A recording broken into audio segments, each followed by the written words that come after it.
তো যেভাবে লিখেছেন আমি সেভাবেই পড়ার চেষ্টা করছি। আমি কনফার্ম হয়ে নিয়েছিলাম, আমি আরও একবার ইমেল করেছি যে এই ঘটনাটি কতটুকু সত্য সেটা জানানোর জন্য। তো আমরা এরকম যাচাই বাছাই করেই নেই প্রতিটি ঘটনা। তারপরে ওই যে শুরুতেই বললাম যে বিশ্বাস করা বা না করা কমপ্লিটলি আপনার ব্যাপার। যেভাবে লিখেছেন সেভাবেই পড়ছি। রাসেল ভাই, আসসালামু আলাইকুম। আমি নাম প্রকাশ করতে ইচ্ছুক না। আমি রাব্বি, বাসা ঢাকার মগবাজারে। আমার ফোন নাম্বার, তারপরে তিনি ফোন নাম্বার দিয়েছেন। স্টুডিওতে এসে এক্সপিরিয়েন্স শেয়ার করার মতো সময় হবে না আমার, তাই অনুরোধ করছি ঘটনাটি পড়ে শোনানোর জন্য। আমার ঘটনাটি যদি ভালো লাগে পড়ে শোনাবেন। জেলা বরিশাল, বাকেরগঞ্জ থানাধীন কবাই ইউনিয়নের একটি গ্রাম শিয়ালখুনি। এই গ্রামের হাই স্কুলের আশেপাশেই একটা বড় গোষ্ঠী বা বাড়ি আছে। এরা আমার আত্মীয় হয় সম্পর্কে। তো আমার এক আত্মীয় বরিশালেই ছিলেন এবং আমরাও বরিশালেই ছিলাম। আমার এক আত্মীয় যেহেতু বরিশালে আছি, তিনি মারা যান কোনো কারণবশত, এবং যেহেতু বরিশালে আছি তার লাশ মানে মানে সে হচ্ছে আত্মীয় হচ্ছে চাচা বা মামা, এরকম চাচা প্লাস মামা এরকম ব্র্যাকেটে লেখা। আজ থেকে 3-4 বছর আগে মারা যান। তখন কোনো কারণবশত আমি এবং আমার মা বরিশালেই ছিলাম। যেহেতু বরিশালেই আছি, তার লাশ না দেখতে গেলেই নয়। সামাজিকতা রক্ষার্থে আমি আর আমার মা সে বাড়িতে গিয়ে উপস্থিত হই। আমরা ছেলে ও পুরুষ মানুষ সবাই বাড়ির ভেতরের উঠোনেই বসেছিলাম, আর বাড়ির ভেতরে সব মহিলারা অবস্থান করছিল। তার লাশ বাড়ির বাইরে এনে উঠোনের এক কোণায় গোসল করানো হচ্ছে, খাটিয়া তৈরি হচ্ছে, কিন্তু তার পাশে আরো একটা খাটিয়াত করা হচ্ছিল। আমি কিছুই বুঝছিলাম না। আর আমাদের বরিশালে খুব বেশি একটা যাওয়া হয় না বলেই সেখানকার কাউকে তেমন ভাবে চিনি না, যদিও রক্তের আত্মীয়। এসব দেখে জিজ্ঞাসাও করতে পারিনি। কে কিভাবে ভেবে বসে কে জানে। পরক্ষণই ভেবেছিলাম কোনো মহিলাও মারা গিয়েছে হয়তো, যার জন্য লাশ বাইরে আননি, বাড়ির ভেতরেই লাশ রেখেছে। গ্রামের লোকজন আর আবার হাদিসের নিয়ম অনুযায়ী কাজ করে থাকে। পুরুষের লাশ তারপর তার স্ত্রী দেখে না, আবার স্ত্রী জাতির লাশ সব পুরুষ দেখতে পায় না। আমি সেই ভাবনা মাথায় নিয়েই বসেছিলাম, আর এটা ভাবাই স্বাভাবিক ছিল। এরপর লাশ প্রস্তুত হয়ে গেলে জোহরের আজান আমরা শুনতে পাই। সবাই নামাজ পড়ে এসে জানাজা পড়ার প্রস্তুতি নিচ্ছিল। আমি তখন নোটিস করি যে সেখানে মাত্র একটা লাশের জানাজার প্রস্তুতি চলছে। অন্য খাটিয়া কাফনের ওপর সেটার কি হলো মনে খটকা নিয়ে দাঁড়িয়েছিলাম। আমি জানাজা না পড়ে অন্য খাটিয়ার কাছে যাই, গিয়ে পর্যবেক্ষণ করতে থাকি। সবকিছুই সে বেশ স্বাভাবিক ছিল। ওইদিকে জানাজাও শেষ। জানাজা শেষে একটি মাত্র লাশের খাটিয়া নিয়ে সবার সাথে কবরস্থান পর্যন্ত যাই। ডিয়ার লিসেনার, আজকের এই ইমেল এপিসোডটি অনেক ভয়ঙ্কর হতে যাচ্ছে। লিসেনার, যারা আমাদের আরজে রাসেল ভাইয়ের কণ্ঠে ঘটনা শোনেন বা আরজে রাসেল ভাইয়ার ঘটনাকে ভালোবাসেন, তারা অবশ্যই আমাদের চ্যানেলটিকে সাবস্ক্রাইব করবেন। লিসেনার্স, আমরা প্রতিদিন রাত 10টা বাজে আরজে রাসেল ভাইয়ার ভয়ঙ্কর ইমেল এপিসোড বাছাই করে আপনাদের সামনে তুলে ধরে থাকি। তাই আরজে রাসেল ভাইয়ার সকল বাছাই করা ঘটনা শুনতে আমাদের চ্যানেলটিকে সাবস্ক্রাইব তো অবশ্যই করবেন। চলুন, আজকে আপনারা এই ঘটনার মধ্যে 2 থেকে 3টি ঘটনা পাবেন, যেগুলো অত্যন্ত ভয়ঙ্কর ঘটনা। এই ঘটনাগুলো শুনে আমাদেরকে কমেন্ট করবেন যে আজকের বাছাইকৃত ঘটনাগুলো আপনাদের কেমন লেগেছে। চলুন লাইক দিয়ে ঘটনা শুরু করা যাক। দেখি কবরস্থানে পাশাপাশি 2টো কবর খোঁড়া। সেটা দেখে আমার কৌতূহলের মাত্রা তীব্র থেকে তীব্রতর হতে থাকে। কোনোভাবেই আমার মনের খুঁতখুঁতে ভাব দূর হচ্ছিল না। কৌতূহল আমাকে অনেকটা পরবর্তীতে দ্বিতীয় খাটিয়ায় করে তাকে নিয়ে যাওয়া হয় এবং পাশের কবরে শায়িত করা হয়। অগ্রিম খাটিয়া তৈরি কবর খুঁড়ে রাখার আসল কাহিনী জানতে পারি আমার আম্মু ও এক ভাইয়ার কাছে। আমার আম্মু আগে জানতো না এসব, সেদিন ওই বাড়িতে গিয়ে জেনেছে, আর ভাইয়া আগে থেকেই সব জানতো। মূল ঘটনা হচ্ছে, এই বাড়িতে একটা রেওয়াজ আছে। এই বাড়িতে যদি কেউ মারা যায়, তবে তার দাফন করে আসার পরপরই কিংবা ওই দিনই আরো একজন বা দুইজনের মৃত্যু হবেই। এজন্য কেউ মারা গেলে অন্য একটা লাশ দাফনের সকল ব্যবস্থা করা হয়ে থাকে। অনেক অনেক বছর আগে থেকেই নাকি এইরকম মৃত্যু হয়ে আসছে। মারা গেলে 2-3 জন একদিনেই মারা যাবে। এর কারণ কি সেটা আমি জানতে পারিনি। হয়তো সামনের কোনো একটা সময়ে আবার শুনতে পারবো কে কে মৃত্যুবরণ করেছে। ঘটনাটি আমার আত্মীয়ের বাড়ির ঘটনা। আমি জায়গার নাম উল্লেখ করে দিয়েছি, খোঁজ নিয়ে দেখতে পারেন। ভালো থাকবেন। ঘটনাটি যদি ভালো লেগে থাকে পড়ে শোনাবেন। তো এই ছিল ঘটনা, খুবই অদ্ভুত। আমারও ভাবতে খুব সময় লেগেছে যে একটি বাসা থেকে যখন কেউ চলে যান, তখন আরো একজনকে, মানে সবাইকেই, আত্মীয় স্বজন সবাইকেই মনে মনে প্রস্তুতি নিতে হয়, হয়তো আমারও যাওয়ার সময় চলে এসেছে। ও মারা গেলেন, মানে একজন মারা গেলেন, সুতরাং যে কেউ, পরিবারের যে কেউ বিনা কারণে মারা যাবেন, এই রেওয়াজ নাকি বহুদিন থেকে চলে আসছে। কি অদ্ভুত ব্যাপার না?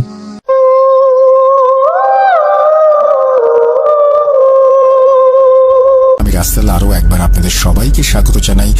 যারা ভূত.com-এ আসতে চান তারা কিন্তু বাসায় বসেও আমাদের শোতে অংশ নিতে পারেন।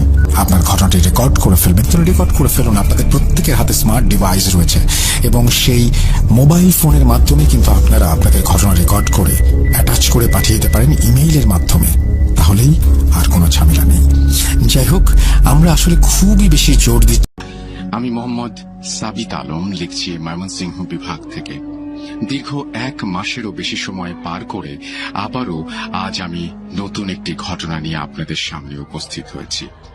আজকে ঘটনাটি আমি কালেক্ট করেছি একজন হতভাগ্য বাবার কাছ থেকে, যে বাবা তার সন্তানদের সুস্থ হবার প্রবল আকাঙ্ক্ষা মনে ধারণ করে দিক বেদিক কোনো একটি সলিউশনের জন্য ঘুরে বেড়াচ্ছেন এখনো।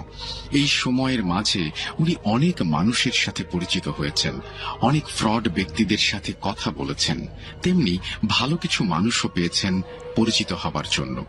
শুরুতেই বলে নিই কিভাবে এই ঘটনা আমি আমার ঝুলিতে সংগ্রহ করেছি আপনাদের জন্য। 6 আগস্ট 2022। আমি সেদিন আমার দিনের সব কাজ শেষ করে বাড়ি ফিরছিলাম। হঠাৎই আমার ফোনে একটা কল আসে। ফোনটি ছিল রেজওয়ান ভাইয়ের। আপনাদের মনে আছে রেজওয়ান ভাইয়ের কথা? এপিসোড 91-এর ইলিশ মাছের বিড়ম্বনা ঘটনাটি যিনি আমাকে দিয়েছিলেন। রেজওয়ান ভাইয়ের ফোন ধরতেই উনি আমাকে বললেন, শোন, আগামীকাল তোকে নিয়ে এক বড় ভাইয়ের বাসায় যাব। উনি তোকে একটা ঘটনা বলতে ইন্টারেস্টেড। রেডি থাকিস বিকেলে। আমি ওনার কথায় রাজি হয়ে আচ্ছা বলে ফোনটা পকেটে রেখে দিই এবং পরের দিন বিকেলে রেজওয়ান ভাইয়ের সাথে চলে যাই সেই হতভাগ্য বাবার বাসায়। উনি কোনো ভনিতা না করে আমাকে বললেন, তুমি আমার ছেলের বয়সী, তোমার কথা অনেক শুনেছি, তোমার ঘটনাও আমি শুনি। তোমাকে আমি আমার ছেলের দুর্বিষহ জীবনের করুণ এক অধ্যায়ের কথা বলবো, ধৈর্য নিয়ে শুনবে কিন্তু। আমি শিওর বলতেই উনি শুরু করলেন ওনার ছেলের জীবনের এক চলমান কালো অধ্যায়। বলছেন, হতভাগ্য বাবা। মানুষের জীবনে কেমন যেন পাজেলের মতো সবকিছু, হারানোর টুকরো খুঁজতে খুঁজতে আমাদের জীবন পার হয়ে যায়, তাই না? শুরুতেই কেন এই কথা বলছি শুনতে থাকুন, বুঝতে পারবেন। আসসালামু আলাইকুম। আমার নাম মোহাম্মদ আবিদ শেখ। আমার বিয়ে হয় 1991 সালের এপ্রিল মাসের 23 তারিখ। বিয়ের 2 বছর পরে আমাদের সংসারে মহান আল্লাহ একজন পুত্র সন্তান দান করে, আমাদের ওপর রহমত বর্ষণ করেন। কিন্তু এই রহমতের স্থায়িত্বকাল ছিল শুধুমাত্র 2006 সাল পর্যন্ত। বলছি 2006 সালের জুন মাসে আমি, আমার ছেলে ও আমার স্ত্রী, আমাদের 2 পরিবারের আরো কয়েকজন সদস্য নিয়ে একটি পিকনিক স্পটে যাই। আমার ছেলে রিফাত, ওর বয়স তখন 13 বছর। খুব একটা বেশি বয়স না। পিকনিক স্পটে খাবার রান্নার আগে রিফাত ওর হাতে করে একটি কাঠের পাজেল নিয়ে আমার কাছে এসে বলে, আব্বু এই পাজেলটা একটু মিলিয়ে দেবে, আমি অনেক চেষ্টা করেও পারছি না। আমি পাজেলটা দেখে বুঝতে পারি পাজেলের লেখাগুলো আরবি, কিন্তু আরবি ভালোভাবে পড়তে না জানায় আমার পক্ষে সেই পাজেল সলভ করা সম্ভব হবে না বলে বুঝতে পারি। আরবি লেখার সাথে কিছু চিত্রও আঁকা ছিল, যেন সেই পাজেলে কি আঁকা ছিল আমি বুঝিনি। বিজ্ঞান মনস্ক মানুষ হবার ফলে আমি আরবি লেখাগুলো ও চিত্রগুলোকে তেমন একটা পাত্তা দেইনি। আমি আমার ছেলেকে বলি বাসায় গিয়ে সে যেন বাসার হুজুরের কাছে ভালো করে আরবি শিখে সেই পাজেল সলভ করে বা হুজুরকে দিয়ে সলভ করিয়ে নেয়। রিফাত আমার কথা মেনে নেয়। এরপর পিকনিক আর খাওয়া দাওয়া শেষ করে আমাদের বাড়ি ফিরে আসি। 6 মাস কেটে যায়। এরপর যেসব ঘটনা হতে থাকলো আমাদের সাথে, সেসব ঘটনার কোনো এক্সপ্লেনেশন আমাদের কাছে নেই। ঘটনাগুলি আমি ধাপে ধাপে বলছি। 2006 সালের ডিসেম্বর মাসের 17 তারিখ রাত 12টা অতিক্রম করেছে। আমিও আমার স্ত্রী ঘুমানোর জন্য প্রস্তুত হই। আমার ছেলে ইতোমধ্যে ঘুমিয়ে গেছে। রাত 3টার দিকে হঠাৎ আমার ছেলের রুম থেকে চিৎকার ভেসে আসে, আম্মি আমাকে বাঁচাও, বাঁচাও আমাকে। আমরা দৌড়ে আমার ছেলের রুমে গিয়ে দেখলাম দরজাটা সজোরে বন্ধ হয়ে গেল। ভেতর থেকে ভারী ও মোটা গলায় একটা আওয়াজ ভেসে আসলো, জানা আমরা কখনো শুনেছি আর জানা কোনো মানুষের গলার আওয়াজ। সেই আওয়াজটা বলছিল, কেন কেন ডাকলি আমাকে? আমার কাজ তো শেষ হয়ে গিয়েছিল, কেন ঘুম ভাঙালে আমার? আমি ও আমার স্ত্রী দরজায় কড়া নাড়তেই থাকি। ভেতর থেকে সেই কণ্ঠে আবারও ভেসে আসে, চলে এসেছে আমার কাজে বাধা দিতে। আমাকে যে জাগাবে তার বংশ হবে মৃত্যুর শিকার। এই কথা বলার সাথে সাথে দরজা খুলে গেল। আমিও আমার স্ত্রী ঘরে প্রবেশ করতেই মোটকা একটা গন্ধে আমাদের গা যেন গুলিয়ে উঠল। ঘরে ঢুকে লাইট জ্বালাতেই দেখি আমার ছেলের মুখ দিয়ে গ্যাজলা বের হচ্ছে। ওর গায়ে হাত দিতেই দেখি ও আমার স্ত্রীর দিকে থুতু ছিটিয়ে দিয়ে বলে আমরা যেন তাকে আমাদের পবিত্র হাত দিয়ে না ধরি, পবিত্র হাতে নাকি ওকে ধরা যাবে না। আশ্চর্যের বিষয় হলো সে আমাদের কাউকে চিনতে পারছিল না। আমাকেও আমার স্ত্রীকে বারবার জিজ্ঞেস করছিল আমরা কে, কেন এখানে এসেছি। আমার স্ত্রী সব দেখে কান্না শুরু করে দেয় আর আমার ছেলে ঘুমিয়ে পড়ে। পরদিন সকালে আমার ছেলের আগের রাতের কোনো কথাই মনে থাকে না। সারাদিন পার হয়ে যায়। ছেলের কিছু অদ্ভুত আচরণ লক্ষ্য করলাম আমরা সেদিন থেকেই। দুপুরে খাবার সময় এক পাতিল ভাত আর তরকারি সে খেলো একা। আমাকে নিয়ে রেস্টুরেন্টে খাবার আনিয়ে খেলো। নিজের রুমের দেয়ালে নানান জিনিস আঁকলো আর দিন শেষে ঘুমিয়ে গেল। সন্ধ্যার পর আমাদের বাসার প্রতিটি জানালার পাশে একটা করে কাক এসে ডাকছিল। আমার মনে আছে সেদিন বৃষ্টি ছিল। ভাবুন তো, বৃষ্টি খুব সুন্দর প্রাকৃতিক আশীর্বাদ, আর সেই বৃষ্টি স্নাত রাত, ইলেকট্রিসিটি নেই। এমন সময় আপনার বাসার প্রতিটি জানালায় যদি একটা করে কাক এসে বসে এবং করুণভাবে ডাকতে থাকে, তবে কেমন লাগবে কল্পনা করুন একবার। সেদিন রাতে আমি অনেক ভীত সন্ত্রস্ত অবস্থায় নিদ্রা যাপন করতে যাই। রাত গভীর। আমার স্ত্রী গোঙানির আওয়াজে ঘুম ভাঙলো। বিছানা থেকে উঠে লাইট অন করতে দেখি আমার ছেলে আমার স্ত্রীর গলা কামড়ে ধরে আছে, যেভাবে একটা শিকারী বাঘ তার শিকার ধরে থাকে। আমি কোনোভাবে আমার স্ত্রীকে মুক্ত করে ছেলেকে ধাক্কা দিয়ে রুম থেকে বের করে দরজা বন্ধ করে দিই। আমার স্ত্রীর গলায় রিফাতের দাঁত বিঁধে ছিল, কিছুটা রক্তক্ষরণ হচ্ছিল। ওকে রুমে রেখে আমি দরজা খুলে আমার ছেলেকে দেখতে বের হই। দরজার বাইরে তাকে খুঁজে না পেয়ে তার রুমে গিয়ে দেখি সে ঘুমাচ্ছে, কিন্তু তার ঠোঁটে আমার স্ত্রীর গলার রক্ত দৃশ্যমান। আমি রুমে ফিরে এসে আমার স্ত্রীর গলায় ব্যান্ডেজ লাগিয়ে সেই রাতটা নির্ঘুমই কাটিয়ে দিই। পরদিন সকালে আমরা ডিসাইড করি রিফাতকে নিয়ে আমরা একজন মনোরোগ বিশেষজ্ঞের কাছে যাব। সকাল 10টার দিকে আমরা ডাক্তারের চেম্বারে গিয়ে উপস্থিত হই। ডাক্তার কিছু টেস্ট করান আর বলেন 3 দিন পর রেজাল্ট জানাবেন। এই 3 দিন কিভাবে কেটেছে জানেন? বলে রাখা ভালো, আমি একটা মাল্টিন্যাশনাল কোম্পানিতে অ্যাড ডিপার্টমেন্টে কাজ করতাম। এক রাতে আমি আমার কম্পিউটারের সামনে একটি অ্যাডের প্রজেক্ট করছিলাম। ভয়েস ম্যাচিং করার জন্য আমি মাইক্রোফোনে স্ক্রিপ্ট রেকর্ডিং করছিলাম। হঠাৎ মনে হলো আমার চেয়ারের পেছনে কেউ যেন দাঁড়িয়ে আছে। সে যেন দাঁড়িয়ে দাঁড়িয়ে হাসছে। পেছনে কাউকে দেখতে পেলাম না। হঠাৎ আমার রুমের লাইট অফ হয়ে গেল। আমি পেছন ফিরতে দেখলাম দুটি চোখ জ্বলজ্বল করছে। আমি আমার মোবাইল হাতে নিয়ে টর্চ জ্বালাতেই আমার চোখ দুটো কোথায় যেন হারিয়ে গেল। টর্চটা অফ করতেই আবার দেখলাম সেই দুটি চোখ আমার চেয়ারের পেছনে। ভয়ে টর্চ জ্বালিয়ে আমি আমার স্ত্রী রিমার রুমে চলে যাই।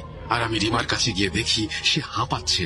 কারণ জানতে চাইলে সে আমাকে বলে, তুমি তো পাশের রুমে বসে রেকর্ডিং এর কাজ করছিলে আর আমি প্রায় ঘুমিয়ে গিয়েছিলাম। হঠাৎ মনে হলো কেউ আমার ঘাড়ে নিঃশ্বাস ফেলছে। উঠে দেখি আমার ঘাড়ে আঁচড়ের দাগ। তুমি কেন দৌড়ে এলে? আমি রিমাকে সবকিছু খুলে বললে সে অবাক হয়ে আমাকে বলে, ইলেকট্রিসিটি নাকি একবারের জন্য যায়নি। আমি রিমার কথা শুনে আমার ওয়ার্কিং রুমে গিয়ে দেখি আমার পিসির ডিসপ্লেটা ভেঙে পড়ে আছে আর আমার টেবিল একেবারে অগোছালো। আমি আর নিজেকে ধরে রাখতে পারিনি তখন। আমি রাগে রিফাতের রুমে গিয়ে ওকে জিজ্ঞেস করতে যাই যে কেন সে এমন করেছে, কিন্তু রিফাতের রুমে গিয়ে আমি দেখি ও গভীর ঘুমে আচ্ছন্ন। আমার ছেলে সারা দিন আর সারা রাত শুধু ঘুমায় আর ঘুমায়, শুধু খাওয়ার সময় উঠে অস্বাভাবিকভাবে খায়। এরপর আমি রাতের বেলা দোকানে যাবার জন্য লিফটে প্রেস করতে দেখি লিফট কোনো এক কারণে বন্ধ। সিঁড়ি দিয়ে যাবার সময় হঠাৎ বিদ্যুৎ চলে যায়। আমি আবার দেখি আমার সামনে দুটি চোখ জ্বলজ্বল করছে। আমি তাড়াহুড়ো করে সিঁড়ি দিয়ে নেমে যাই ফোনের টর্চের আলোতে। বাসায় ফেরার সময় লিফট চালু আছে দেখে দেহে যেন প্রাণ ফিরে পেলাম। এখন যে ঘটনাটি পড়তে চাই, এই ঘটনাটি আজকে শুরু করতে চাই একটা ইমেল দিয়ে, প্রতিবারের মতো। এই ইমেলটি খুব অদ্ভুত ধরনের এবং এটা আমি আগেই বলে নিচ্ছি, বিশ্বাস করাটা খুব শক্ত। তাই বলবো, বিশ্বাস করা বা না করাটা আপনার ব্যাপার। আমি আসলে অনেকবার ভেবেছি যে ইমেলটি পড়বো কি পড়বো না, তারপরে দেখলাম যে লিখেছেন যিনি বেশ সাজিয়ে গুছিয়ে চমৎকার করে লিখেছেন এবং আমি বিশ্বাস করি যে তিনি ঘটনাটি কালেক্ট করেছেন। বিশ্বাস করতে চাই আমি এবং ঘটনাটি আপনাদের শুনতেও আশা করছি ভালো লাগবে। সেই জন্য এই ঘটনাটি সিলেক্ট করা। জানাবেন কমেন্ট সেকশনে অবশ্যই কেমন লাগলো ঘটনাটি। পড়ছি একটা ইমেল। হ্যালো রাসেল ভাই, আশা করি ভালোই আছেন, কারণ আপনি সব সময় ভালোর তলে। আমি সোহান বগুড়া থেকে লিখছি। আমার পক্ষে স্টুডিওতে আসা সম্ভব নয়, তাই পড়ে শোনালে খুশি হব। এটা এক রিকশাওয়ালার কাছ থেকে শোনা সত্য একটি ঘটনা। আমি তার ভাষায় ঘটনাটি লিখলাম, ভালো লাগলে পড়ে শোনাবেন। আমি একজন গরিব ছেলে, এইচএসসি পর্যন্ত পড়েছি। 4-5 বছর আগে একজন বেকার যুবক ছিলাম। চাকরির জন্য অনেক চেষ্টা করেছি। পরিবারের অভাব থাকা সত্ত্বেও কঠোর পরিশ্রমের কাজ করতে লজ্জা পেতাম, খুব দুশ্চিন্তায় থাকতাম। একদিন এলাকার এক নামকরা চোরের সাথে পরিচয় হয় আমার। ওনাকে ওস্তাদ বলে ডাকলাম এবং ওনার সাথে কাজ করার সিদ্ধান্ত নিলাম। বিভিন্ন এলাকায় গৃহস্থালির জিনিসপত্র ও পশু পাখি চুরি করে ভালোই দিন যাচ্ছিল। এক পর্যায়ে খুব নাম করা চোরের তালিকায় ওস্তাদ আর আমি ছিলাম। কোনো একদিন এক মেডিকেল শিক্ষকের সাথে পরিচয় হলো এবং একটি ভয়ঙ্কর কাজের প্রস্তাব দিলেন তিনি। বিনিময়ে অনেক টাকা দেবেন। ওস্তাদ রাজি হয়ে গেলেন। কাজটি ছিল কবর খুঁড়ে পুরাতন কঙ্কাল এনে মেডিকেলে পৌঁছে দেয়া। আমি প্রথমে দ্বিমত থাকলেও ওস্তাদের কথা ফেলতে পারলাম না। কাজটা করতে আমার ভীষণ ভয় করত। ওস্তাদই সব করত, আমি শুধু পাশে দাঁড়িয়ে থাকতাম আর এটা ওটা এগিয়ে দিতাম। খুব দ্রুত অনেক টাকা হয়ে গেল আমাদের। হঠাৎ একদিন এক তান্ত্রিকের সাথে পরিচয়। তান্ত্রিক আরেকটি কাজের প্রস্তাব দিলেন, বিনিময়ে আরো বেশি টাকা দেবেন। কাজটি হলো কবর খুঁড়ে শুধু লাশের মাথাটি এনে দিতে হবে। ওস্তাদ রাজি হয়ে গেলেন। তান্ত্রিক বিভিন্ন কবরস্থান থেকে নির্দিষ্ট লাশের মাথা কেটে আনতে বলতেন। আমি আর ওস্তাদ গভীর রাতের অন্ধকারে গিয়ে কাজটা করতাম। এসব কাজ ছিল অত্যন্ত ভয়ঙ্কর। প্রায় প্রতিদিনই কোনো না কোনো বিপদের সম্মুখীন হতাম। তবুও ভয়াবহ বিপদের কথা চিন্তা না করে পরিবার ও জীবিকার তাগিদে এই জঘন্য কাজটি করতাম। আমাদের এই গোপন কাজটি দিন দিন মানুষের কানে পৌঁছাতে লাগলো। একদিন এক পীর সাহেব তার দরবারে আমাদের দুজনকে ডাকলেন। আমরা ওনার কাছে গেলাম। উনি আমাদের কাছে বিনীতভাবে অনুরোধ করলেন উনি মরে যাওয়ার পর ওনার কবর যেন না খোঁড়া হয় এবং লাশ বা মাথা যেন চুরি না করা হয়। তিনি এর জন্য আমাদের দুজনকে তান্ত্রিক যে টাকা দেন তার দ্বিগুণ টাকা দিলেন এবং আমরা ওনার কাছে প্রতিজ্ঞাবদ্ধ হলাম। বছর খানেক পরে ওই পীর সাহেব মারা গেলেন। আমি এইদিকে তান্ত্রিক ওই পীরের সাহেবের আর এইদিকে তান্ত্রিক ওই পীর সাহেবের কবর খুঁড়ে মাথা আনতে বললেন। আমি বললাম, না, এটা সম্ভব নয়। আমার পীর সাহেবের কাছে আমরা প্রতিজ্ঞাবদ্ধ, কিন্তু ওস্তাদ টাকার লোভে পীরের প্রতিজ্ঞা ভঙ্গ করলেন এবং তান্ত্রিকের কথায় রাজি হয়ে গেলেন।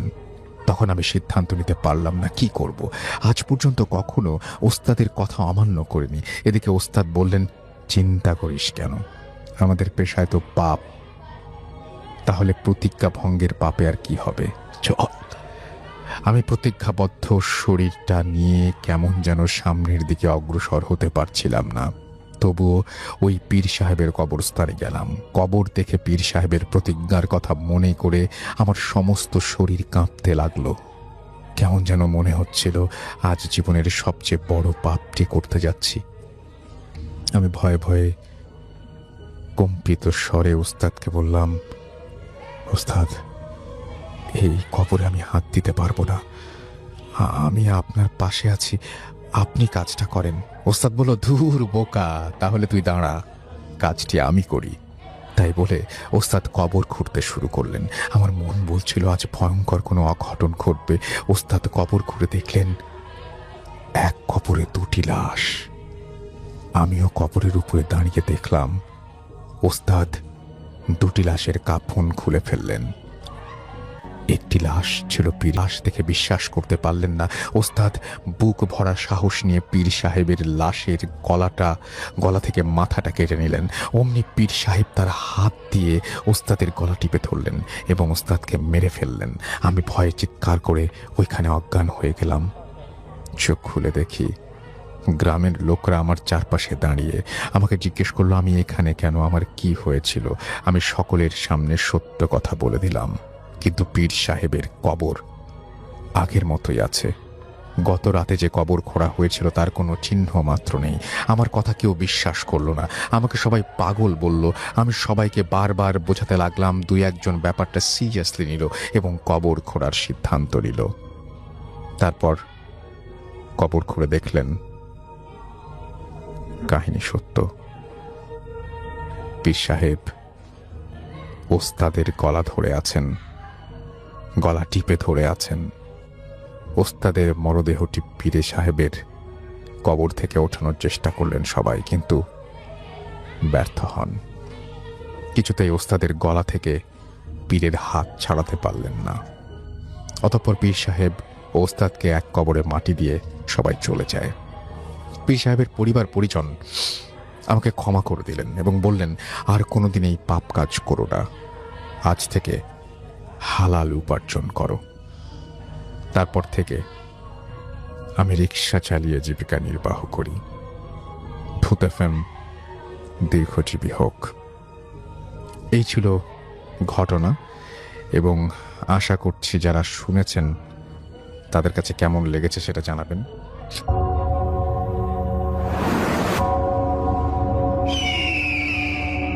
Welcome back.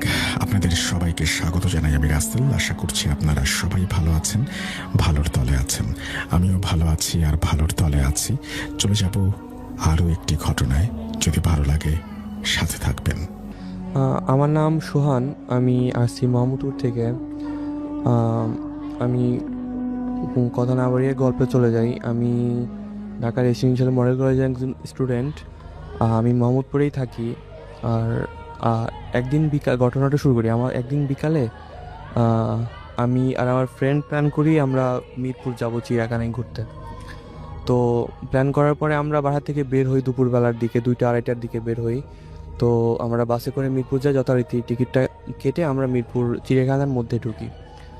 তো আমি আমার ওই ফ্রেন্ড সিয়াম কিছুক্ষণ একদম ঢোকার পরে সোজাসুজি হাঁটার পরে কিছুক্ষণ হাঁটার পরে আমরা বাঁ দিকে একটা রাস্তা চলে গেছে, ওইদিকে চলি আমরা। ওইদিকে একটা বাঘের খাঁচা আছে যেখানে ওইখানে জি। হ্যাঁ সরি, বাঘের খাঁচার ওইখানে আমরা গিয়ে বাঘ দেখে আমরা বাঘের খাঁচার পিছনের সাইডটায় আসি। বাঘের খাঁচার পিছনের সাইডটাতে একটু ঝোপঝাড়ের মতো একটা জায়গা, জঙ্গলের মতো। তো আমরা ওইখান থেকে পাস করতেছিলাম আমি আর সিয়াম। তো দেখি যে ঝোপঝাড়ের মধ্যে কিছু একটা নড়তেছে। আমি আর সিয়াম দুজনই খেয়াল করি, আমরা দুই ফ্রেন্ডই খেয়াল করি। তো আমরা ভাবছি হয়তো কোনো পাখি আটকা পড়ছে ঝোপের ভিতর। তো আমি মাথা নিচু করে দেখি একটা কবুতর আটকে আছে ঝোপের মধ্যে, ও একদম ঝোপঝাড়ের সাথে আটকে গেছে। তো আমি যে কবুতরটা নিয়ে আসি, আমরা দেখতে পারি যে কবুতরটার মুখ দিয়ে রক্ত বেরোচ্ছে, আর কবুতরটার মুখের মধ্যে লোহার গুণা দিয়ে ফুটা করা আর গলায় পেঁচানো একটা তাবিজ। তো আমি দেখতে পাচ্ছিলাম যে কবুতরটা অনেক কষ্ট হচ্ছিল, যে সেইভাবে আমরা কবুতরটার তাবিজটা খুলতে চেষ্টা করলাম। তাবিজটা খোলার পরে একটা কাগজ পেলাম আমরা। কাগজে আমরা আমি আমার ফ্রেন্ড দুজনেই খেয়াল করলাম যে কাগজের উপরে হিন্দুদের অনেক ঠাকুর, মন্ত্র, শঙ্খ এগুলো আঁকানো ছিল, মন্ত্র ছিল, বুঝতে পারলাম এগুলো হিন্দুদের। তো আমার ফ্রেন্ড সিয়াম আমাকে বললো তুই কাগজটা পুড়ায় ফেল। তো আমি পাশে একটু দূরে ঝালমুড়ি বিক্রি করতেছিল একটা ঝালমুড়িওয়ালা, ওনার কাছ থেকে লাইটারটা এনে কাগজটা পুড়িয়ে ফেলি। তো পুড়িয়ে ফেলে আমরা ওইখান থেকে যাচ্ছিলাম। ঝালমুড়িওয়ালা আমাদের বললো যে আমি বাড়িতে কবুতর পুষি, তো কবুতরটা আমাকে দিয়ে গেলে লাভ হয়। তো আমরা দেখলাম যে কবুতরটা বেশিক্ষণ বাঁচবেও না মনে হচ্ছে। কবুতরওয়ালাকে দিয়ে আমরা ওই একদম সোজা রাস্তা ধরে হাঁটতে শুরু করি। কিছুক্ষণ হাঁটার পরেই আমি অনুভব করলাম যে আমার প্রচণ্ড মাথা ব্যথা শুরু হয়েছে। আমার শরীরটা আমার ভার হয়ে যাচ্ছে শরীরটা। আমার ফ্রেন্ডেরও একই প্রবলেম হচ্ছে, ওর শরীরটা অনেক ভার হয়ে যাচ্ছে, ও হাঁটতে পারতেছিল না। তো আমরা কিছুক্ষণ বসার পরে আমরা ভাবলাম যে তাকে এখানে থাকা ঠিক হবে না, আমরা বাসায় চলে যাই। তো আমরা চিড়িয়াখানা থেকে বের হই তখন বিকাল হয়ে গেছে প্রায়। বের হয়ে আমরা বাসার উদ্দেশ্যে রওনা দিই, বাসে উঠি। আমার বাসা মোহাম্মদপুরে, এই কলেজ গেটে। তো আমি বাসায় চলে আসি। আমি একটা মেসে থাকি, আমরা 4টা ফ্রেন্ড থাকি। তো একটা রুমে 2জন আর পাশের রুমে 2জন। আমি যে রুমটাতে থাকি ওইখানেও 2জন। ওই ফ্রেন্ডটা স্বপ্নীল, ওর আন্টির বাসায় চলে গেছে। ওই রুমটাতে ওই দিন কেউ ছিল না, আমি একা। তো আমি রুমে চলে আসি। রুমে চলে আসার পরে সন্ধ্যা হয়ে গেছে তখন রুমে আসতে আসতে। তখন যখন 7টা বাজে ওইদিকে খেয়াল করলাম যে আমার ডান হাতটা প্রচণ্ডভাবে ফুলে যাচ্ছে, যেমন হাতে পানি লাগলে যেমন হয় ওইরকম হচ্ছে, আস্তে আস্তে বেশি ফুলে যাচ্ছে। আমি পাশের 2টা ফ্রেন্ড ওদেরকে দেখালাম, ওরা বললো যে কিছু করার নাই, তুই শুয়ে পড়। আমি খাওয়া দাওয়া না করে শুয়ে পড়লাম।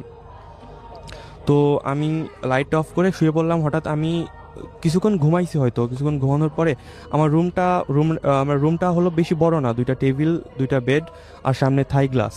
তো আমি কিছুক্ষণ ঘুমানোর পরে আমি টের পেলাম যে থাই গ্লাসে ওই পাশের কোনো বিল্ডিং নাই, পুরোটা ফাঁকা জায়গা থাই গ্লাসটা ওইখানে।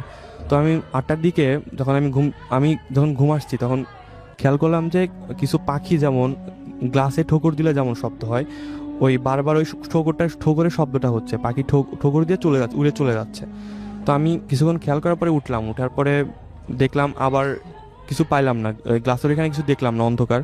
পরে আবার শুয়ে পড়লাম, লাইট অফ করে দিয়ে আবার শুয়ে পড়লাম। আবার যখন শুয়ে পড়ছি তখন আবার একই রকম শব্দ, গ্লাসে ঠোকর হচ্ছে, বারবার গ্লাসে ঠোকর হচ্ছে। আমি এইবার কিছুটা ভয় পেয়ে আমি ওইখানে রুমে আর শুইলাম না, ডাইনিংয়ে যাই, বেড ছিল ডাইনিংয়ে শুয়ে পড়লাম। তো 8টার দিকে ডাইনিংয়ে শুয়ে পড়ছি আমি যে।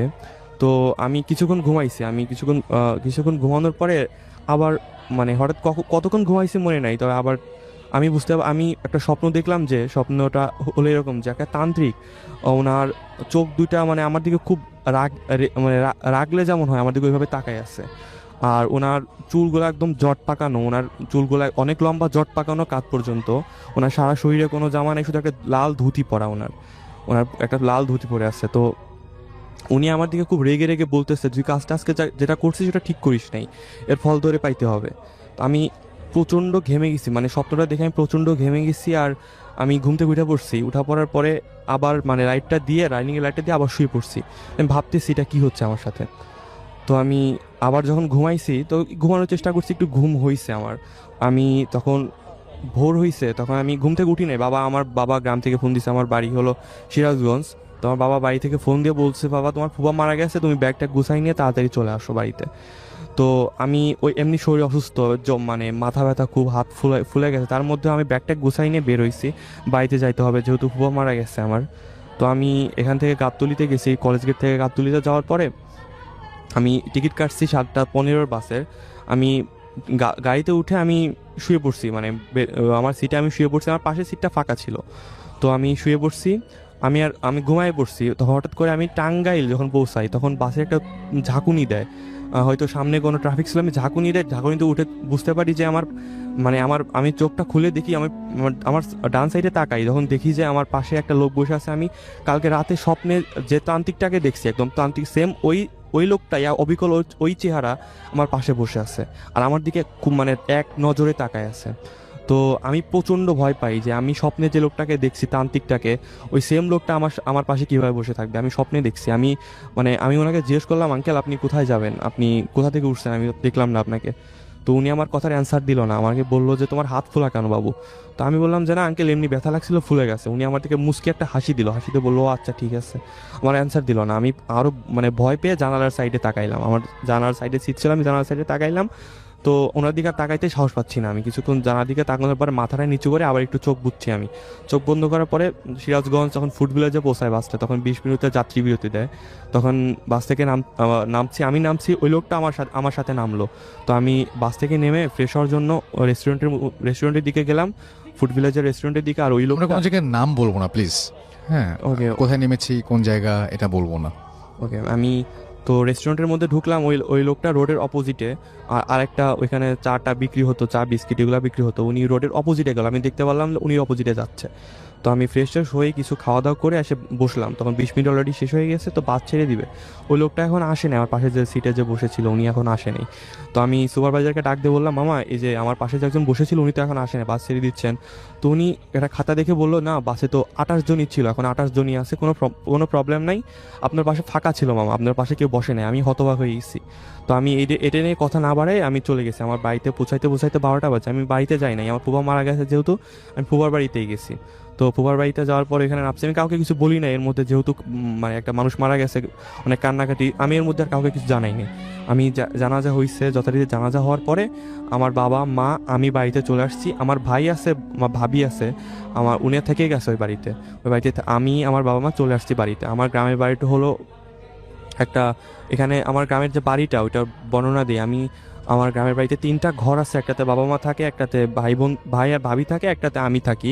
আমি যেহেতু ঢাকায় পড়াশোনা করি, ওই আমার রুমে কেউ থাকে না, তো আমার রুমটা ফাঁকাই থাকে। তো আমি আসছি এখন ওই রাতে আমি থাকবো। তো আমার রুমটার পেছনে হলো বাঁশঝাড়, মানে টিনের ঘর, বাঁশঝাড়, আর এমনকি মানে পাশের যে অনেক ঢালপালাগুলো হয়তো টিনের মধ্যে ঢুকে গেছে আমার রুমের মধ্যে। তো এরকম পাশে হলো আমার বাঁশঝাড়ের নিচে পুকুর, এখানে আমাদের মাছ চাষ করা হয়। তো আর পুকুরের ওই সাইডে কোনো বাড়ি নাই, মানে পুরোটা ক্ষেত, ওইখানে জমি জমা, ওইখানে চাষ করা হয়, ওখানে আর কোনো বাড়িঘর নাই। তো আমি রুমে চলে আসছি, গ্রামের বাড়ি যেহেতু 8টা 8:30টার মধ্যে খাওয়া দাওয়া করে শুয়ে পড়ে সবাই, আমিও খাওয়া দাওয়া করে যথারীতি শুয়ে পড়ছি। আমি ভয় পাচ্ছিলাম একা শুইতে, আমার সাথে এত কিছু হয়েছে কিন্তু কাউকে কিছু বলেও সাহস পাচ্ছিলাম না, কারণ বাড়িতে সবার মন খারাপ। আমি শুয়ে পড়ছি, আমি সারাদিনটা জার্নি করছি, মরা বাড়িতে ছিলাম, আমি লাইট অফ করে দিয়ে শুয়ে পড়ি। তো কিছুক্ষণ শোয়ার পরে আমি হঠাৎ মানে কতক্ষণ ঘুমাইছি মনে নেই, আমি ফিল করলাম যে আমার টিনের চালের উপর যেমন অনেকগুলা পাখি উড়ে এসে বসলে পারে, যেমন হয় উড়ে এসে বসলে আর উঠলে, মানে উড়ে এসে বসতেছে, উড়ে চলে যাচ্ছে, মানে ওই নখের ঘষা লাগছে, টিনের সাথে একটা ঝকঝক শব্দ হচ্ছে, আমি এটা ফিল করলাম। তো আমি কত বাজে আমি দেখার জন্য ফোনটাতে, আমি বালিশের নিচে ফোনটা রাখছিলাম, ফোনে চার্জ নেই, বন্ধ হয়ে আছে, চার্জারটা ঢাকায় ফেলে আসছি, চার্জারটা আনার কথা মনে নাই, রুমের ঘড়িও নষ্ট, আমি লাইটটা দিলাম, লাইটটা দেওয়ার পরে আমি এসে শুইলাম, সাউন্ডটা বন্ধ হইলো, মানে টিনের উপর যে সাউন্ডটা হচ্ছিল ওটা বন্ধ হইলো, কিন্তু আমি ঘুমাইতে পারতেছিলাম না, অনেকক্ষণ জেগেছিলাম, আশেপাশে তাকাতুকি করতেছিলাম, হঠাৎ করে ঘুমাইছে গেছি আমি। ঘুমানোর পরে আমি কতক্ষণ ঘুমাইছি আবার সেটাও খেয়াল নাই। আমি ঘুমানোর পরে হঠাৎ আমি ঘুমের মধ্যে আমি শুনতে পারতেছিলাম যে আমাদের পুকুরে মাছ চাষ করা হয়, ওই পুকুরে মাছ মারতেছে, যে অনেকগুলো জেলে হয়তো কথা বলতেছে, মাছ মারতেছে। তো আমি বেড থেকে উঠি, লাইটটা জ্বালানো ছিল, বেড থেকে উঠি, ওঠার পরে আমি আমার জানালা খুললে পরেই পুকুরটা দেখা যায়। তো আমি জানালাটা খুলে পুকুরের দিকে দেখি পাঁচটা জেলে মাছ মারতেছে, মানে জ্যোৎস্নার আলো একটু বোঝা যাচ্ছে যে মাছ মারতেছে, এখনো জালটা ঠিক করতেছে, এখনো পানিতে নামে নেই। তো আমি হাত দিয়ে ইশারা করে একটা জেলেকে ডাকছি আমার জানালাতে দেখা যায়। তো জেলে, আমি বললাম আব্বু কই? আমি তখন ভাবলাম, আব্বু বলে তোমার আব্বু আছে। আমি বললাম ঠিক আছে, আমি আসতেছি। আমাকে বললো তুমি একটা লুঙ্গি নিয়ে চলে আসো। আমি অবাক হই নাই, কারণ আমাদের পুকুরে মাছ চাষ করা হয়, আর যেদিন মাছ মারা হবে ওই দিন, তার 2-3 দিন আগে জেলেদেরকে বলে রাখা হয় তোমরা এসে মাছ মারবা, যেহেতু একদম আজানের আগে মাছ শেষ করে বাজারে পাঠানো হয় মাছ। তো আমি অবাক হই না, ভাবলাম তাহলে কিছুক্ষণ পর আজান দিবে, আর ভয়ের কোনো কারণ নেই। আমি ভয় পাচ্ছিলাম, যেহেতু ভয়ের কোনো কারণ নেই, আমি একটা হাফ প্যান্ট জাতীয় একটা পোশাক নিয়ে আমি পুকুরে যাব। আমি পুকুরে ওইখানে গেছি, পুকুরে যাওয়ার পর দেখি আমার আব্বু নাই। তো ও 5 জন জেলে যাচ্ছে। আমি বললাম যে আব্বু কই? তো বলছে আব্বু তোমার ভাইকে ডাকতে গেছে, তোমার চাচাতো ভাইকে ডাকতে গেছে। এখানে একটা কথা বলে রাখি যে এই ঘটনা যেহেতু 1 মাস আগের, ওই সময় আমাদের এলাকায় সরিষা চাষ করা হচ্ছে। আমাদেরও সরিষা চাষ করা হয়, আমাদের অনেকটুকু জমিতেই সরিষা চাষ করা হয়। তো এই সরিষা চাষ করে কাটা হচ্ছে, ওই সময়টা সরিষা কাটা হচ্ছে।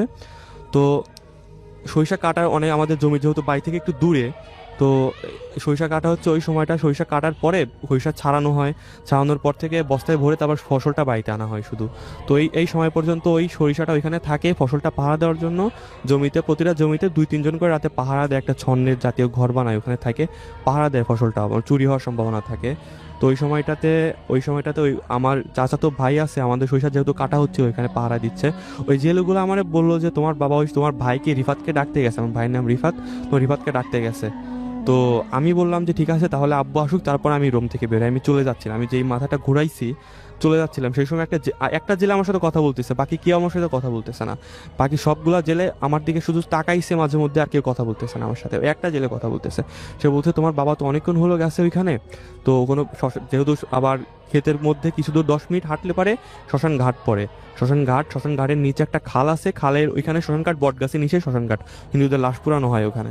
তো বলছে তোমার বাবা তো অনেকক্ষণ গেছে ওইখানে, কোনো প্রবলেম হলো না তো? তো আমি বললাম ঠিক আছে। বাবা কি একা গেছে? বলে না, আরেকজন জেলে ছিল, ওনাকে সাথে নিয়ে গেছে তোমার ভাইকে ডাকতে। তো আমি বললাম ঠিক আছে তাহলে চলেন একটু আগায়ে যাই, দেখি কোনো প্রবলেম হয়েছে নাকি আমার আব্বুর। তো বলছে ঠিক আছে চলো যাই তাহলে।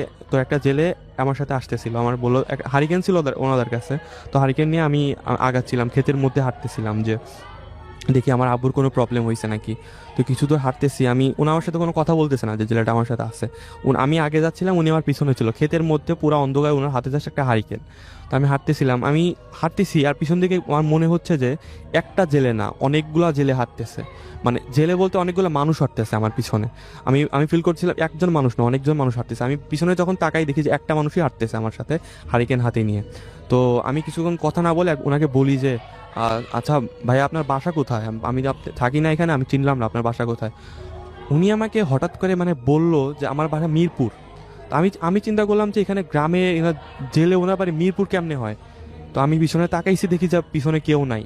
আমি প্রচণ্ড আকারে ভয় পাইছি, আমি এত ভয় পাইছি আমি এখানে আমার একদম গাও শিউরায় উঠছে। তো আমি পিছনে তাকাই দেখি যে কোনো হারিকেন নাই, কোনো জেলে নাই। তখন আমি বুঝতে পারতেছিলাম না আমি কি করবো, আমি কোন সাইডে যাবো। অনেক দূর হেঁটে চলে আসছি ক্ষেতের মধ্যে, আমি কোন সাইডে যাব, আমি ডানে বামে কোথায় কিচ্ছু বুঝতেছি না, আমি কোন দিকে যাব। আমি হতবাক হয়ে গেছি। কিছুক্ষণ আমি দাঁড়া থাকার পরে আমার কি মনে হচ্ছে, আমার মনের মধ্যে কি হলো আমি জানি না, আমি সামনের দিকে হাঁটতে থাকি। আমি সামনের দিকে হাঁটার পরে কিছুক্ষণ হাঁটার পরে আমি সরিষার ক্ষেতের আমি যেখানটা হাঁটতেছি ওইখানেও সরিষার ক্ষেত, পাকা সরিষা। তো শব্দ হচ্ছে কিছুটা, আমি নিজে বুঝতেছি কিছু শব্দ হচ্ছে। কিছুক্ষণ হাঁটার পরে আমি একটা খাল আছে, আমি আগেই বলছি যে ওই খালটার ওই পাশেই একটা বট গাছের নিচে শ্মশান ঘাটটা। আমি দেখলাম যে আমার কিছুটা দূরেই ওই খালটা আছে, ওই খালটা ক্যানেল জাতীয় আর কি। তো আমি ওখানে হাঁটতেছি, ক্ষেতের মধ্যেই আছি, আমি সামনের দিকে তাকায় হাঁটতেছি। আমি দেখলাম যে খালের অপোজিটে, খালের ওই সাইডে ওই তান্ত্রিকটাকে আমি দেখতে পারলাম, যে তান্ত্রিককে আমি স্বপ্নে দেখছিলাম আমি। তারপর আমার পাশে ছিটে বসছিল বাসের সিটে। আমি তান্ত্রিকটা আমার দিকে ওনার যে ড্রেসে দেখছিলাম স্বপ্নের মধ্যে, উনি ওই অবস্থা দিয়ে দাঁড়ায় আছে আমার দিকে। আমি জ্যোৎস্নার মধ্যে দেখতেছিলাম যে ওনার হাতে আমার দিকে তাকায় আছে খুব রেগে। তো আমি ওখানে দাঁড়ায় গেছি, আমি নড়তে পারতেছিলাম না, আমার একদম পুরো শরীর ঠান্ডা হয়ে গেছে, আমি নড়তে পারতেছি না। উনি আমার থেকে অনেকটা দূরে, যেহেতু খালটা ক্যানেলটা পারে তার কিছুটা রাস্তা অনেকটুকু দূরে।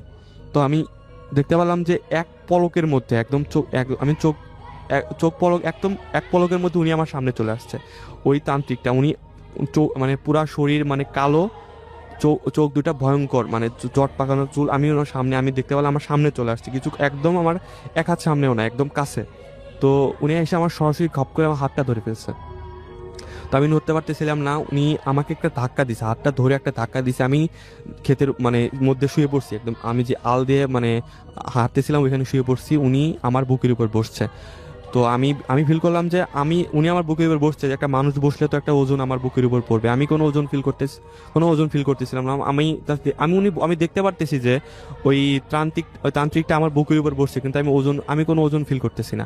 উনি আমার বুকের উপর বসে আমাকে বলছে যে এখন তো আমি শাস্তিটা দিব, তোকে বলছিলাম এই শাস্তিটা তোকে পেতে হবে, তুই আজকে তো শাস্তিটা দিব। উনি আমাকে ধাক্কা দিয়ে মাটিতে মাথাটা লাগাই আমার পাটা ধরছে, উনি উঠছে, দাঁড়ানোর পর উনি আমার পাটা ধরে টানিয়ে খালের দিকে নিয়ে যাচ্ছে। খালের ওইখানে কাদা আছে, মোটামুটি খালের ওইখানে কাদা আছে, আমার ওই কাদা বরাবর নিয়ে যাচ্ছে।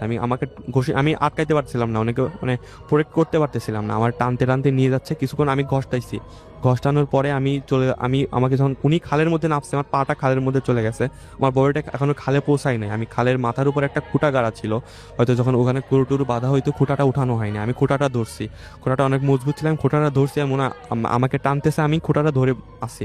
তো উনি আমাকে নিতে পারতেছে না, এখন টানতেছে। তো আমি সামনের দিকে তাকাইছি, দেখি যে আমার ভাই, যার কথা বললাম রিফাত, ও ওই পাহারা দিচ্ছিল, হয়তো আমার সরিষা ক্ষেতের জমিটা ওই পাহারা দিচ্ছিল, ও আমার দিকে দৌড়ে আসতেছে। তো আমি হাতটা তুলে যাচ্ছি, ইশারা করছি আমি এখানে। তো আমার কাছে আসছে, আমি পিছনে তাকাই, দেখি যে ওই তান্ত্রিকটা আস্তে আস্তে একদম গর্তের মধ্যে ঢুকে কাদার মধ্যে ঢুকে গেল। আমি আর কিছু না, আমার এইটা দেখে আমি সেন্সলেস হয়ে গেছি।